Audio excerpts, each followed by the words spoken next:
you have to understand as a conductor that you are nothing without the musicians, that you have in front.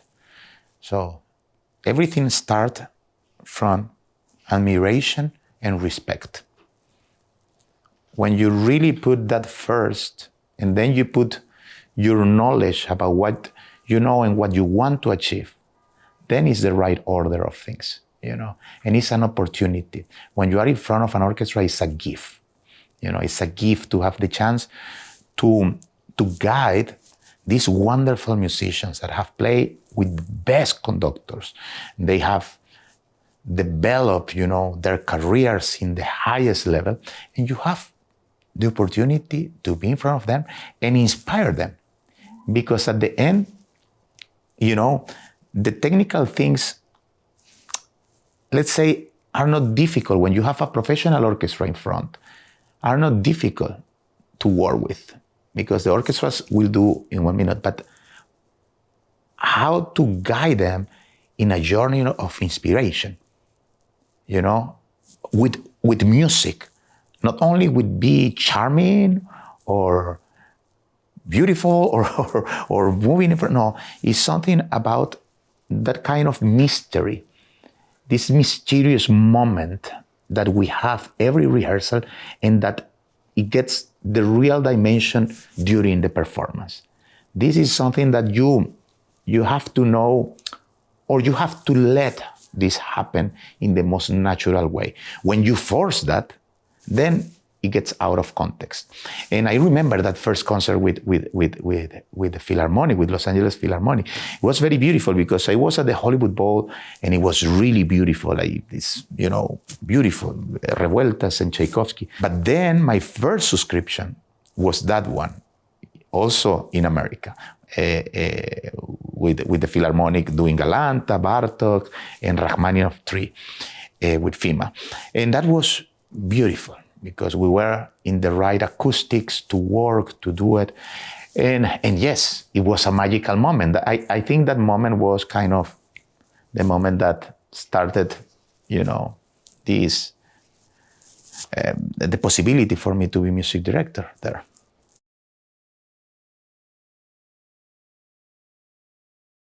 Well, I think watching the pictures of my childhood, I think it's very far. I remember there are some pictures where it's a little piano toy, which I was playing and all of that. There are pictures of my father playing the trombone in front of me. I was a baby, a few months old. And, but memory, I think is listening to my father studying, the trombone, and listening to him, or studying solfege, for example. And I think that is my very first memory in my connection with music, yeah. My mother was more amateur, singing in a choir. So it was a very musical family. I have an uncle that play folk instruments like the cuatro, the harp, the Venezuelan harp. He was playing the piano also, but it was very musical. My grandmother also had a great voice, and she loved to listen to music. So I have a mix of music styles, during my childhood. I was listening to Beethoven, to all of this, but at the same time I was listening to boleros, to all of this Latin music or folk music from Venezuela. So yeah, but my mom also sings beautifully. It was very natural, the atmosphere, the musical atmosphere at my house, at home. It was very, it was very mixed, because it was nothing like, if you listen to Beethoven, you cannot listen to pop music, or you cannot listen to rock or to Latin music. No, it was kind of very natural. As my father was studying Mahler First Symphony, he was playing, Hector Lavoe, salsa music, so Fania music. So this was the big, I think it is a gift for me. It was a gift, that I had that opportunity to be surrounded by all of that and not being, pushed in only one way.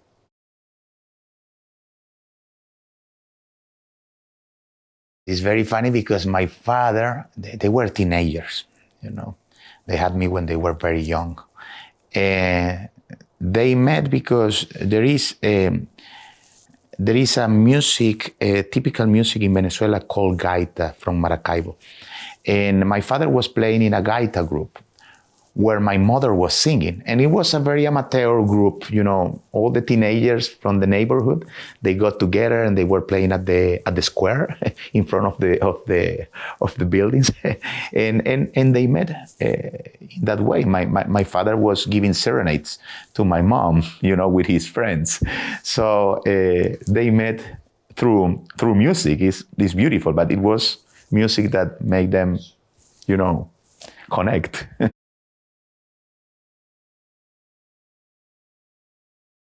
Barquisimeto is one of the principal cities in Venezuela. In the economy and all of this, I think it's the third one. And at that time, you know, also Barquisimeto, this is very important, is called the musical capital of Venezuela. And it was because they did a census, and when they did the census, they found that in each house, in each home, was a musical instrument.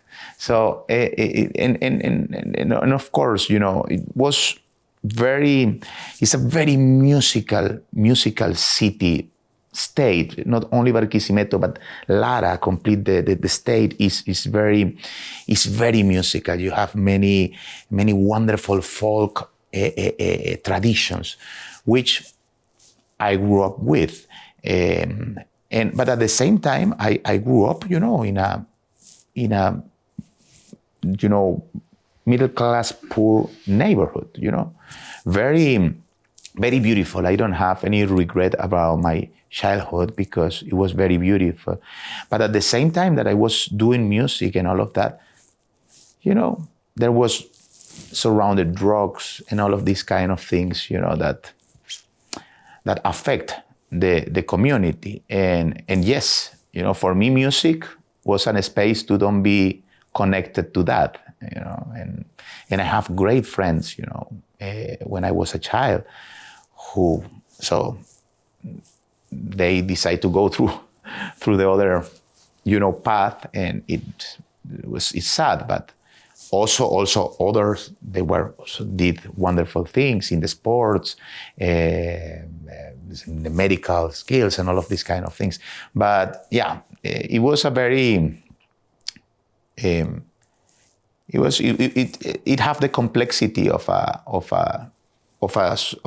community that is surrounded by these, you know, difficult things for young people.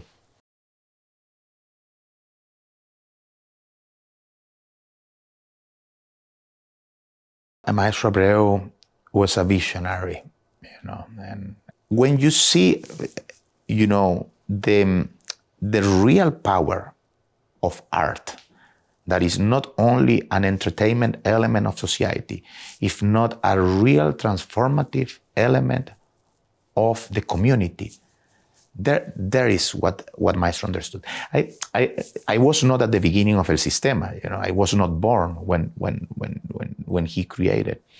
But Maestro Abreu had these few musicians in front of him that very first day. And the reason was that the young people of Venezuela didn't have a space to do music. It was the first thing. It was a very good, beautiful national orchestra, which was full of foreigners. And there were like one or two Venezuelans only in a group of 80 musicians. So, and it was not opportunities for them. So Maestro created that space for them. He had that first rehearsal. And it's amazing because he said, there is a video of that rehearsal. He said, we will multiply this. We will go to all the communities of Venezuela and we will fill every little village with music. And you will be with me in this adventure of creating that. It's 1975. You know, now more than 1 million of children. What is music? Well, is this. It's an expression of art, of of humanity, of humankind doing this. No, this is something important for the health of the spirit of the people, more than a technical thing. And this is a Sistema.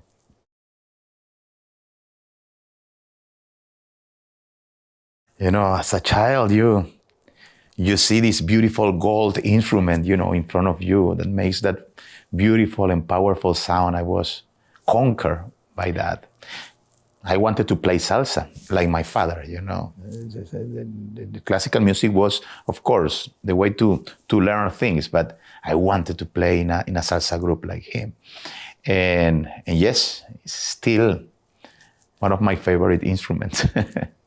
And of course, the Sistema was starting. We didn't have many resources at that time. And we have only one trombone at home. And it was too big for me. It was impossible for me to play. And I try, I wait. I study solfege for a long time. I study harmony. I study all of these theoretical musical things, and then I was waiting, and I wanted to play an instrument. I was desperate because I knew it, the notes, I knew it, the technical things to build something, but you need to play an instrument. Of course, I was trying with the piano, but I wanted to play another instrument, and like the trombone. And I tried the trumpet for like 3 weeks or something like that. It didn't work. And there was a violin. And in the orchestra, it's funny, at the Sistema side in Barquisimeto, there were more violins. So they gave me one violin, which I tried, and all my friends were playing violin. So it was wonderful to be with them. And yeah, I changed to the violin because my arm was too short.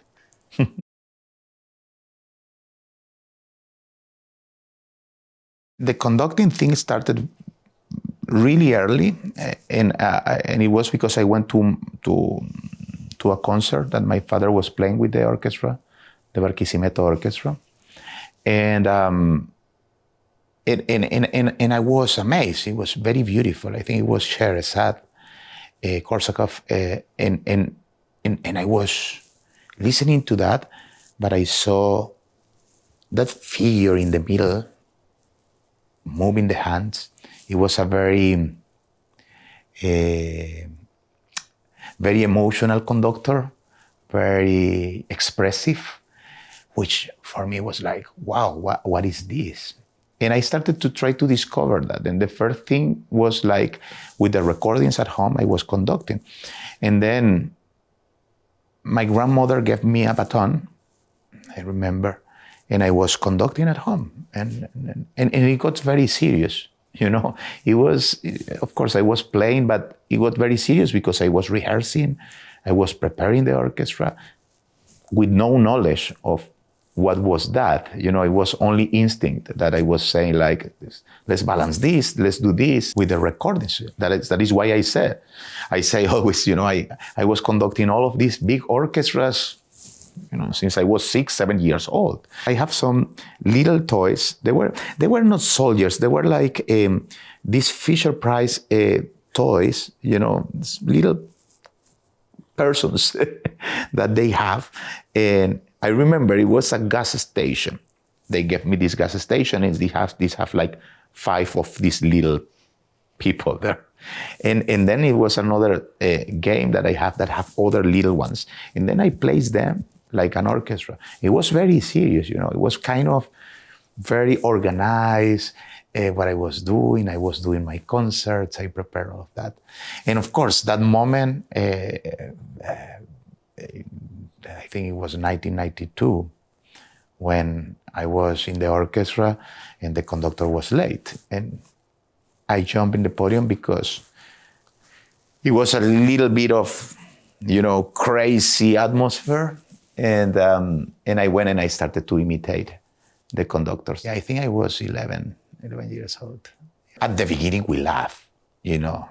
It was, you know, we were making fun of the conductor in a way.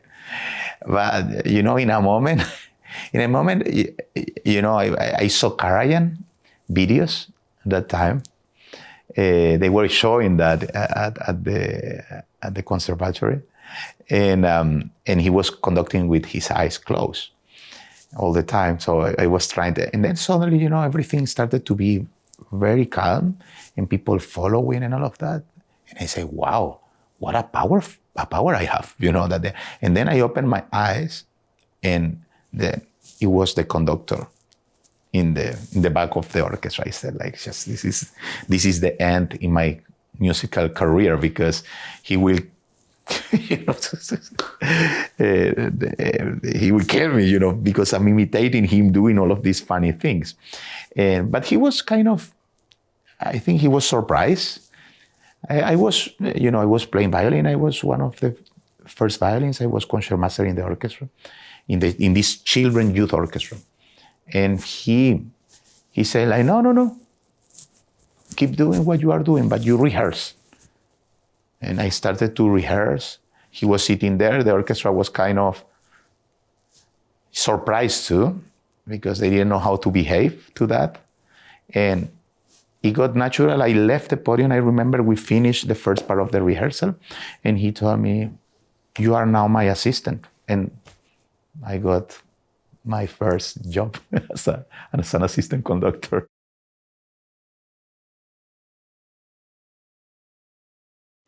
I will say it's very, in a way, looks very physical. You know, it's like a dance. At the end, you are moving your hands in front of an orchestra, your arms, but it's like a choreography. And that is a dance part of conducting. But I remember I didn't have any kind of, at that time, you know, in the 80s, so I didn't have videos of what was a conductor. I only went to a concert and I saw, and I was trying to imagine what I was studying and analyzing and trying to move my hands and do something with that.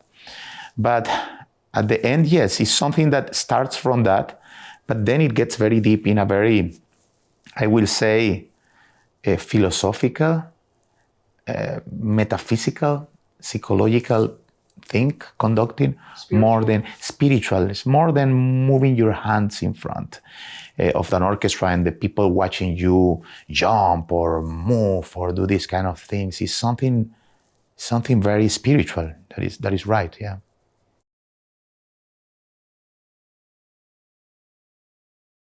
Giulini, which was I consider him a very spiritual conductor. You know, it's true that he didn't have a gesture, let's say a beautiful gesture to show to the orchestra, but it's something more than that. And I remember Lorin Maazel, which was a very important figure, because for me, he have an amazing technique in conducting, you know, it's clean, beautiful, clear, powerful, all of that. And he told me, you know, there are conductors and there are natural conductors. And this is something that I will say, it is something very natural in your spirit if you know how to open that door, you know, and you have the chance, the opportunity to evolve in that space of understanding the real dimension. The real dimension is very big. It's not only one dimension. All of these dimensions that you have the opportunity to discover I think this is the secret of conducting. You know, more than knowing historically what you are conducting, more than knowing your technical things that you can tell to the orchestra, there is something that goes beyond that. And it's that unique connection that we can describe, you know, as spiritual, as metaphysical, as psychological, but it's something that is the most wonderful thing that I think conducting, the conducting life have, is this kind of understanding that dimension that goes even beyond the notes that you are conducting.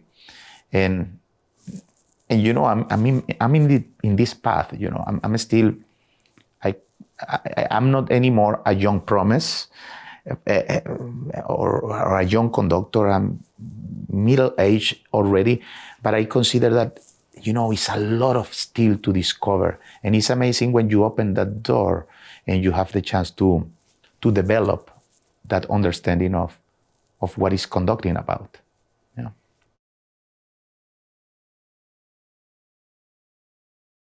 This is also very, very funny because Maestro Abreu was the one that told me, here is the application. He filled for me the application, and he said, you are going to this competition. It was very, he never pushed me to do things. He always pushed me to have discipline and to study and to think more. Always, even if I knew at something, he made me questions to really go deeply, and in the understanding, not only in music, in life, in many things that we have every day in our lives. It was like a maestro of life, not only of music, and it was amazing. And I went to Berlin for like 3 months to be with Simon, with Rattle. I remember Haydn, Osawa, Barenboim, all of these great conductors. It was beautiful to sit in that hall and have this privilege to listen to, and to watch and to learn. Because it's true, you learn a lot watching others do the rehearsal, mostly rehearsals than concerts. And I remember my maestro told me, look, you have to be very smart, he said. You will learn many things that are good, but also if you are smart enough, you will learn things that you don't have to do. He was kind of, you have to understand that balance of things. So I was kind of watching, so I learned many things, many wonderful things, very positive. And I went back to Venezuela, and the competition was 1 week after. And I didn't want to go to Bamberg. I was 3 months in between Berlin and Salzburg, and then I went back. I have my friends. I wanted to stay there. And Maestro, I started to say back to Maestro, look, Maestro, I have a pain here. Don't worry, I have this medicine for you. I have a pain here. No, I have this. You have to go. So I went, and I arrived to this beautiful, beautiful, beautiful city. Bamberg is very, you walk. I remember the hotel was next to the hall. You walk through the river. It was very small, very, very beautiful. And I said, look, let's do it. Simon told me, no, you don't need a competition. You have only to develop this and all of that. So I went to the competition, and I encountered these wonderful conductors, which, they were so smart. They were speaking English perfectly and German and all of that. I was like, my God, what the hell I'm doing here? This is kind of, I don't belong to this group. I respect all of this, but I'm not part. So I passed the first round. I was expecting for me to go back to Venezuela faster. But then I passed the first round, okay. I passed the second round. It was getting like, okay, maybe I have to keep going here. So, and at the end, I arrived to the finals and I won. And this was a moment, where I understood Because my goal was not to go out and conduct orchestras around the world. My goal was, and still is, to do music with my friends. That is why I wanted to go back to Caracas and to Barquisimeto and to Venezuela and to be with my people. But that was a door that opens, many possibilities.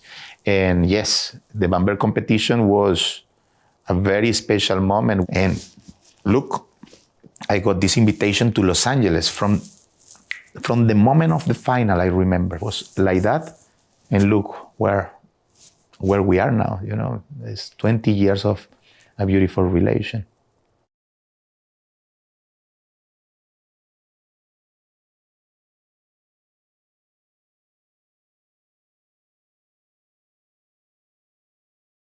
I'm very grateful to the Philharmonic and to all the community in Los Angeles that we had the opportunity to develop in our own, with our own needs, because the Sistema is, of course, you can take and you can replicate here and there, but it depends, because every society, every community have their own needs. And when we started YOLA, I remember it was one of the first things that was very important for me, and I think for Deborah was also something very important, to bring YOLA and to create a program that connect the orchestra with the community, and that gives, the space for young people, especially to underserved children, poverty and difficult conditions, to have that space for music. And to see the evolution of YOLA after now 15 years is very important. Maestro Abreu always said something very, very beautiful. He said, the culture for poor people cannot be a poor culture. And he said in the sense that for the poor people, for the people that needs, we have to give the best that we can. It cannot be something like, okay, I will help you. And this is something that happened in Los Angeles. Now we have a center, that dignify the work of these young people, a beautiful, building designed by Frank Gehry with the generosity of Tom and Judith and all the Los Angeles Philharmonic board and orchestra and community. So we have a space where you can build your dreams in the best conditions. This is justice. This is not only creating a beautiful musical school. No. Justice is a space for really have, the best values in a space that brings you, the right space to develop that. And this is something that it makes me very, very happy and proud of this work. It's about identity, and this is something very important, because Mother Teresa de Calcutta, said the worst thing to be poor is to be no one. And what Maestro was trying to create with El Sistema is giving a space for the people to have an identity of these young people, these people that didn't have any kind of connection with their culture, with that very important part of creativity and beauty. And this is the goal of El Sistema. For us, for me, of course, as a member of El Sistema, because I'm not somebody that came to El Sistema from outside and, no, I'm a result of the program. As many of my friends and my fellows, that have been part of El Sistema. And what you find there is a way to play, a way to to behave as an artist, as an artist that understand that this is something that save your life every day. And especially in times of, conflict, difficulties, war, injustice, all of these kind of things. When you understand the real power and you put everything in the music and you create that space of health, of spiritual health, this is something that is the reason why El Sistema is important. Because it's not a program to make more musicians or to give the opportunity for these children to be musicians as to have a career. No, it's not about that. It's about the moment. It's about how to create from that moment a knowledge of human behavior, in the world. And this is why El Sistema is something very special. And when you see an orchestra of El Sistema playing, you feel that energy. You feel that they are telling you something, that it goes in the notes. It goes, in that energy of optimism inside of, difficulties that make things beautiful. The other day, I was conducting Beethoven Ninth Symphony, which is a symbol of union and all of that. When I think, it's really, I think that sometimes we have to play that piece, that masterwork, and we don't understand the message. We play because it's beautiful and people, this is Beethoven 9, what a beautiful, it's ode to joy and all of that. But the meaning of the piece, what was for Beethoven, what happened in the times of Beethoven, what time we are living, this for me is the real thing of music. And this is the thing that happened with El Sistema, that for us, we understand that mission of understanding the pieces in the context of what we are living and what we want to give to the people. So I was telling the orchestra the other day, because I say, look, it's not more superficial performances of this piece, not understanding, a war, around you, or trying to survive for something, and really embracing as brothers and sisters and creating something. This is not the notes. It's beautiful what he created, but it goes beyond that. It's something that you need to survive or to live, to really live life in the right way, or to understand what surrounds you in the right way. So I think it's about that.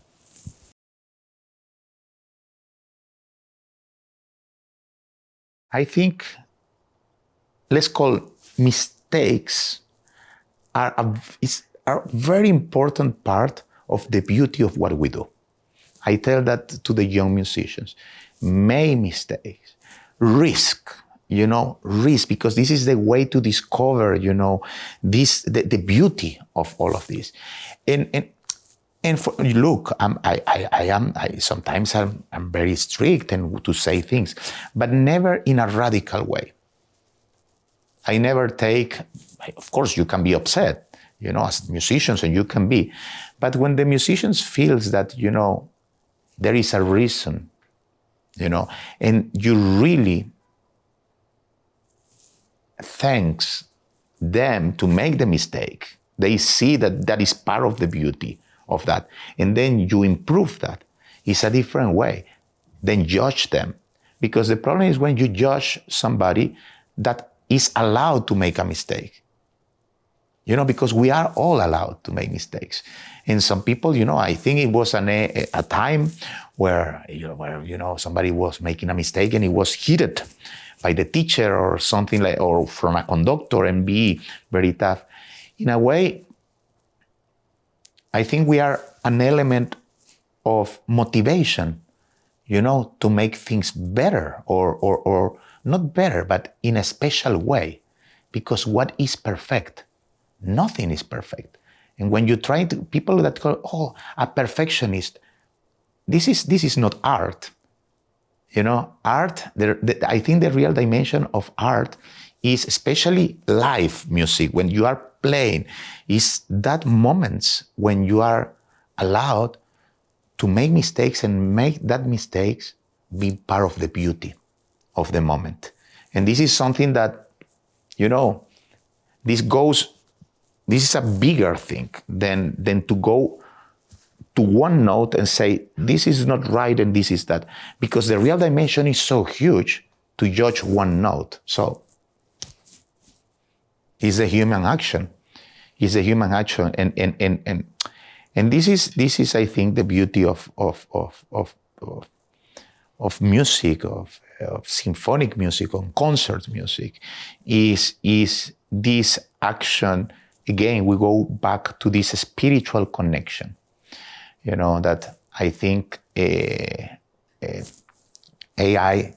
you know, cannot achieve. Of course, is part of the evolution, but this natural human, you know, action is, you cannot replace with anything.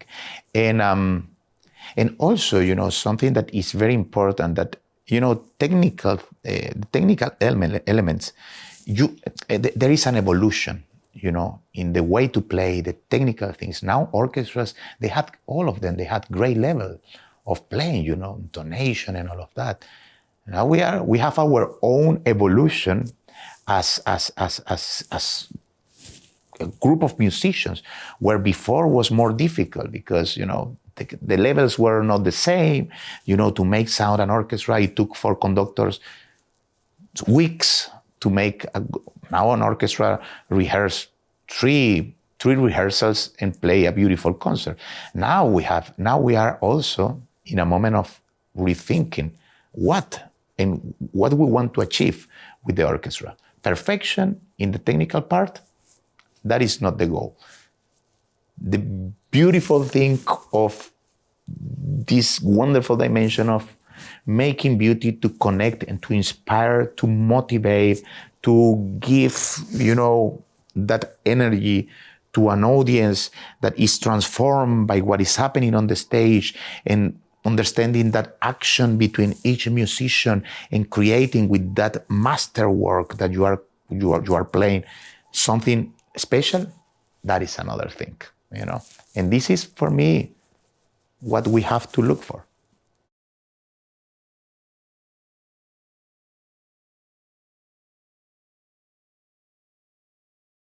The foundation is a tool for us, you know, to connect. I think at the end, we need to connect more.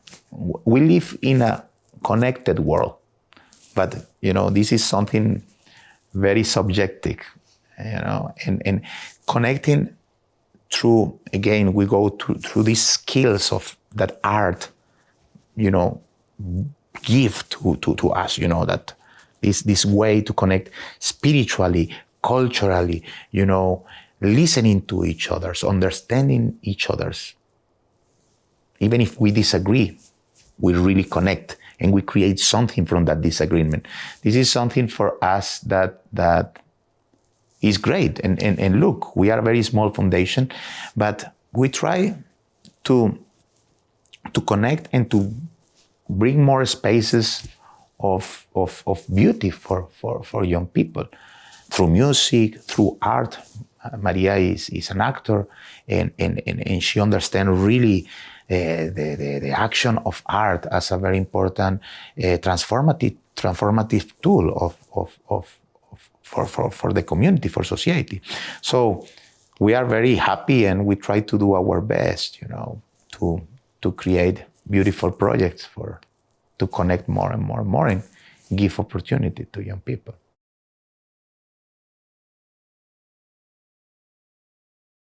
But, you know, these barriers are created by us, you know, and I think, for me, music is one. The action of making music, it doesn't have styles of, no. or this. Of course, there is a culture that you develop. Yes, I don't say that there are not styles. There are many styles, but music is one. And for me, this is a way to really connect communities, because it's beautiful when we play, with Gwen Stefani, with Billy, with Chris Martin, Coldplay, and we connect with that community that listen to their music. But then they listen also to the music that we play, and then they see that there is a connection.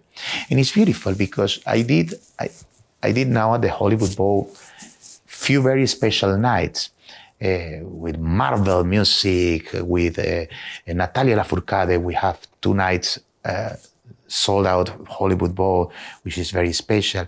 Every time you see that at the beginning, people saw that as something very exotic, very unique, very kind of, wow, what the hell are they doing with this? And what is the goal with this? Right now, since after the pandemic, 2-3 years ago, everything feels very natural. When people go to the Hollywood Bowl, it was very beautiful. I remember before it was noisy, it was people talking, and then right now people concentrate, listen, connect with, they feel that they are part of. And then you see, people that don't understand maybe a word in Spanish, and they enjoy and they see it. And you see people that don't understand English or something like that, and then they connect with, and they connect with the style. They say well, maybe because I was not exposed in the right way to this, we can discover. Again, I go back to the real dimension of music. And this is beautiful because now it's a natural action. And this is the thing, that barriers that exist, that walls, that separation between music are not anymore.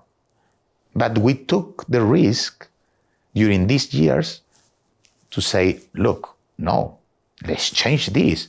We play, John Adams, Copland, Marquez, Beethoven in the first half, and then we go with an artist, a pop artist or folk artist, and we do that. So this is something that also makes me very happy and proud, because what we have created in Los Angeles is something really unique, and I think the rest of the world sees that as an example,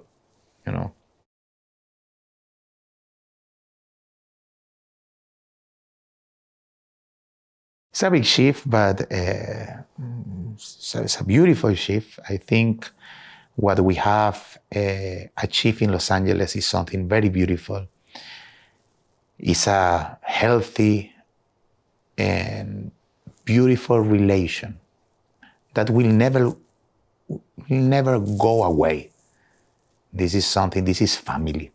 This is something that you create. It's like, with El Sistema, it's a family. I'm now in other places, but it's still, my family. And we have achieved so many wonderful things these last 20 years, because it's not only as a music director. I was a regular guest conductor, for 2-3 years before I was named, I became music director. And, it's something very special. It's a community that I love. And sometimes, of course, you have to move and to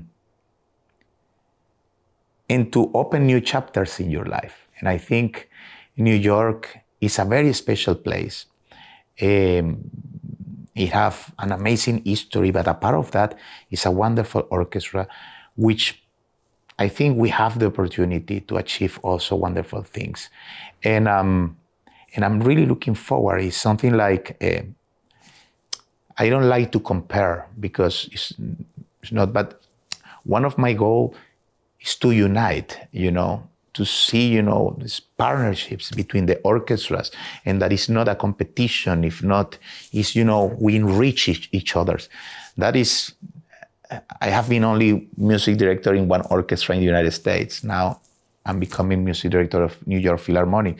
So it's two orchestras, two families. I think, of course, I'm following a little bit the steps of Subin, but it's beautiful. It's beautiful, and I'm very, very grateful to life to have this new opportunity with this new family. It will increase the family, and I'm really looking forward. It's a very, very, very different culture, but it's exciting. It's a very exciting, culture to develop, I think.